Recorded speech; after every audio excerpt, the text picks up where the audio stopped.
Et après quelques jours d'isolement, plusieurs personnes ressentent le besoin de bouger, d'aller à l'extérieur, de s'activer un peu. Les experts s'entendent pour dire qu'il faut le faire, à condition que vous ayez moins de 70 ans, évidemment. C'est bon pour notre santé physique, mais surtout pour notre santé mentale. Christian Millette. Une scène typique à Ottawa. Plusieurs coureurs prennent d'assaut la piste cyclable le long du canal Rideau. Mais en cette période d'isolement social, plusieurs personnes ressentent le besoin de sortir à l'extérieur pour prendre soin de leur santé mentale. Une réalité qui devient de plus en plus cruciale pour plusieurs. Pour Stéphane Ouimet, spécialiste en kinésiologie, cette quarantaine peut devenir un point de départ pour débuter de saines habitudes. Sauf que présentement, l'activité physique, c'est un outil pour nous aider à gérer quoi? À gérer le stress qui est imposé par le fait qu'on doit rester à l'intérieur. Donc, on sait que plus on bouge, on sécrète des endorphines, puis ça, c'est les hormones du bonheur. Ça fait toujours du bien.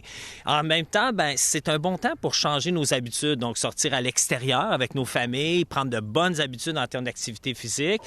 Je vais montrer à Christian comment c'est bon. Même son de cloche pour la famille Matt. Depuis le début de la période d'isolement social, toute la famille s'oblige à bouger à l'extérieur en s'assurant de bien respecter les consignes et en décrochant d'Internet. Oui, c'est sûr qu'on est tous en compétition avec Netflix, hein? Mais les enfants aiment ça sortir de toute façon, surtout dans cette période-là, comme on est beaucoup à la maison.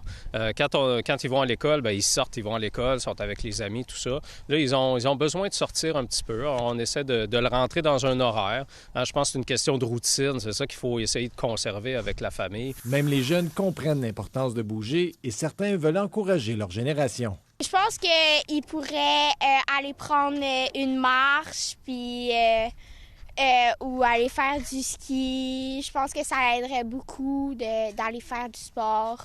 Oublier son téléphone? Oui. On est fait pour bouger, on est fait pour socialiser. Donc, ne pas être en mesure de pouvoir socialiser avec les gens, ça aussi, ça devient très difficile pour le corps et par le fait même pour le cerveau. On ignore pendant combien de temps la population devrait garder ses distances.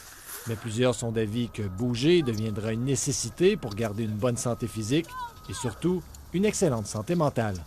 Ici Christian Millette, Radio-Canada, Ottawa.